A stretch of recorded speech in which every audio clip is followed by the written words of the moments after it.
Hello friends, welcome to our channel. இன்னைக்கு பதிவில் வழக்கமான பூரி இல்லாமல் தேங்காய் வச்சு அரிசி மாவு வச்சு ரொம்ப அருமையான ஒரு டேஸ்ட்டில் ரொம்ப சூப்பராக ரொம்ப சிம்பிளாக குயிக்காக எப்படி ஒரு பூரி செய்கிறது அப்படின்னு இன்னைக்கு பதிவில் பார்க்கலாம் வாங்க. இந்த பூரி செய்கிறதுக்கு அரிசி மாவு எடுத்திருக்கேன் பாருங்கள். ஒரு 2 கப் அளவுக்கு நான் அரிசி மாவு எடுத்துக்கிறேன்.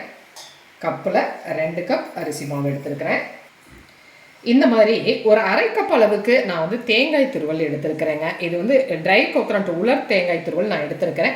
நீங்கள் ஃப்ரெஷ்ஷான தேங்காயுமே எடுத்துக்கலாம். ஓடு இல்லாமல் துருவி எடுத்து அரைச்சிக்கலாம். இதை அரைச்சதுக்கப்புறம் அரை கப்பு தான் வரும். இதை நான் நைஸாக மிக்சியில் போட்டு ஒரு பொடி பண்ணிக்கிறேன் பாருங்கள்.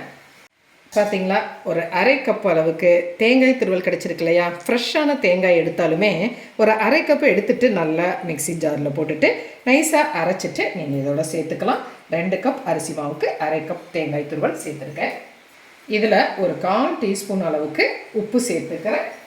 சேர்த்துட்டு நம்ம இதை நல்லா கலந்துக்கலாம்.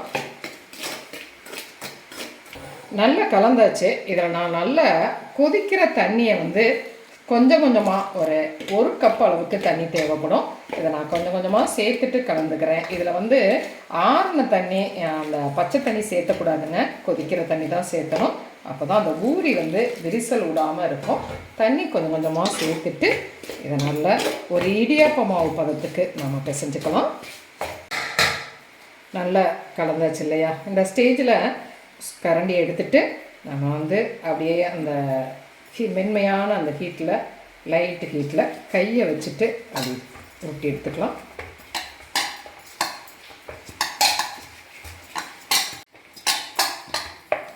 பாருங்கள், இந்த அளவுக்கு நம்மளுடைய மாவு வந்து ரெடி ஆகிடுச்சு. அப்படியே தேங்காய் ஒரு வாசனையோட அருமையான மாவு ரெடி ஆகிடுச்சு. இதை நம்ம பூரிகளாக இப்போ எப்படி போடுறதுன்னு பார்க்கலாம்.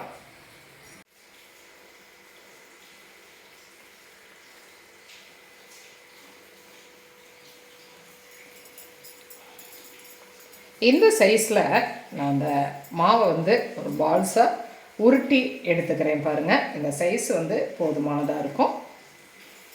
எல்லா மாவையுமே அதே மாதிரி உருட்டி எடுத்துக்கலாம். இந்த மாதிரி பால்ஸ் எல்லாம் உருட்டி ரெடி ஆகிடுச்சு. இப்போ நான் வந்து ஒரு பிளாஸ்டிக் கவர் ஒன்று வச்சுக்கிறேங்க. இந்த பிளாஸ்டிக் கவரில் லைட்டாக எண்ணெயோ அல்லது நெய்யோ சேர்த்துக்கலாம்.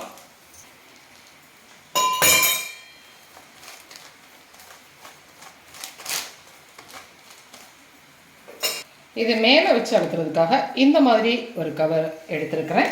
இதையும் நம்ம ஆயில் அப்படியே லைட்டாக அப்ளை பண்ணிக்கலாம்.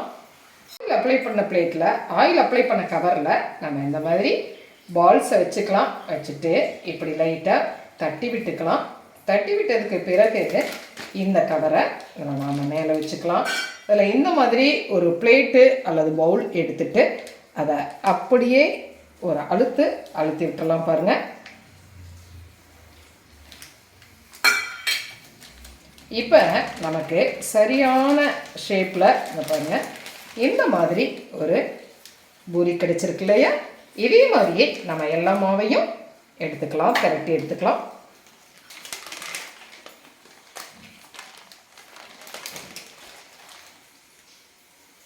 மாதிரி பூரியெல்லாம் நம்ம வந்து தேய்ச்சி எடுத்து வச்சுட்டோம்.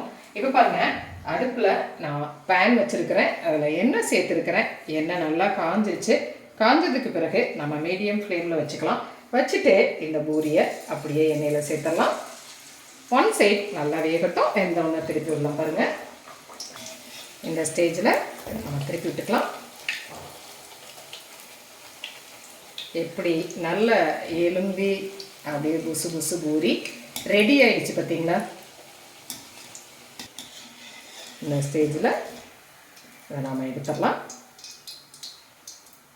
பாருங்கள், ஒயிட் கலராக எவ்வளோ சாஃப்டாக எவ்வளோ அழகாக ரெடி ஆகிடுச்சுன்னு. இதே மாதிரி எல்லா பூரியையும் நம்ம பொரிச்சு எடுத்துடலாம்.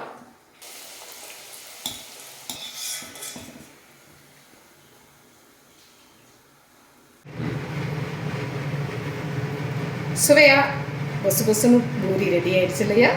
இதே மாதிரி நம்ம எல்லாத்தையுமே செஞ்சு எடுத்துடலாம்.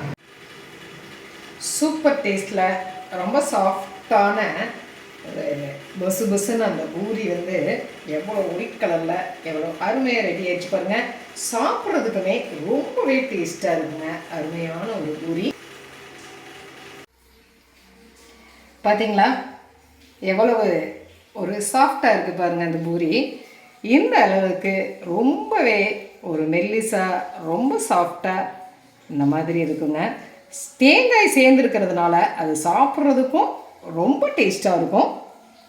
இந்த மாதிரி எந்த சட்னி கூட வேணும்னாலுமே நம்ம சேர்த்து சாப்பிட்லாங்க. தக்காளி சட்னி, குருமா எதோட வேணுனாலும் சேர்த்து சாப்பிட்றதுக்கு ரொம்ப நல்ல டேஸ்ட்டாக இருக்கும். ரொம்ப சாஃப்டான பூரி. செஞ்சு பார்த்துட்டு உங்களுடைய கமெண்ட்டை சொல்லுங்கள்.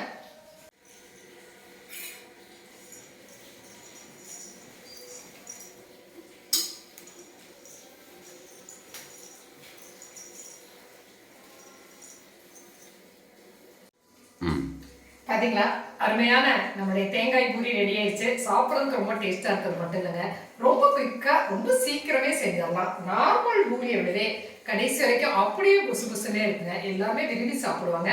செஞ்சு பார்த்துட்டு உங்களுடைய கமெண்ட்டை சொல்லுங்கள். இந்த பதிவு உங்களுக்கு பிடிச்சிருந்துச்சுன்னா சப்ஸ்கிரைப் பண்ண மறக்காதீங்க.